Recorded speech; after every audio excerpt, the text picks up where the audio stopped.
It is considered by many to be the Word of God as told through a select few authors, but the writers of the Bible may have been far more numerous than previously believed. Analysis of a series of inscriptions written on ceramic shards found in the Israeli desert has suggested literacy was commonplace in the Kingdom of Judah 2,600 years ago. The shards, known as ostraka, were discovered in the desert fortress of Arad in southern Judah and have been dated to around 600 BC. They contain a series of military commands regarding the movement of troops and the provision of supplies. Using computerized imaging processing and machine learning, researchers have discovered the 16 inscriptions were written by at least 6 different authors. This, they say, suggests writing, and so reading, within the Judahite military was commonplace as a way of issuing commands and recording information. They argue this also suggests literacy was widespread throughout the Kingdom of Judah, and this may have set the stage for the compilation of the hefty biblical works. It supports the idea that the Hebrew Bible was a massive composition of texts by many authors which were then gathered together rather than a single literary work.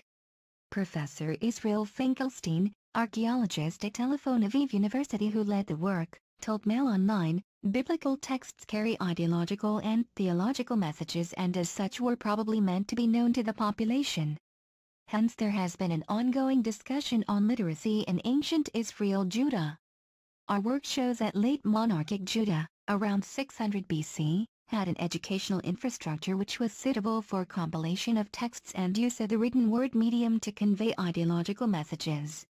The Arad ostraka were discovered during excavations of the fortress of Arad, to the east of Beersheba and west of the Dead Sea, during the 1960s. The texts were written in ink on ceramic shards in ancient Hebrew. Professor Finkelstein said they dealt mainly with mundane military orders and suggest writing was used as a matter of course in the Judahite army. The inscriptions deal with movement of troops and delivery of supplies to military units. They show that the military system was highly bureaucratic, he explained. In one of them the author instructs a person to send this and that commodities and to write the date. Our study shows that the entire chain of command of the Judahite army, down to the deputy quartermaster of a remote desert fort, was capable of communicating in writing.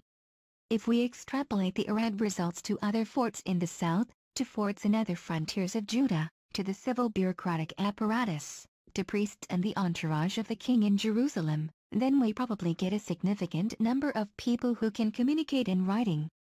Indeed, ostraka have been found in several places around Israel dating to a similar period.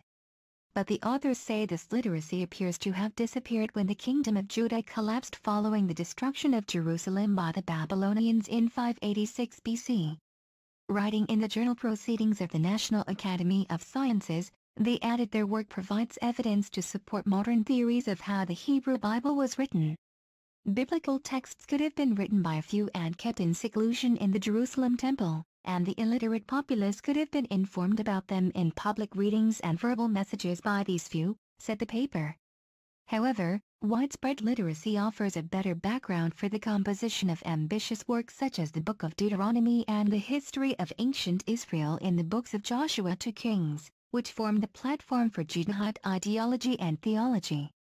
In the Babylonian, Persian, and early Hellenistic periods, Jerusalem and the southern highlands show almost no evidence in the form of Hebrew inscriptions. In fact, not a single securely dated Hebrew inscription has been found in this territory for the period between 586 and around 350 BC, not an ostracan or a seal impression, or bulla. This should come as no surprise, because the destruction of Judah brought about the collapse of the kingdom's bureaucracy and deportation of many of the literati.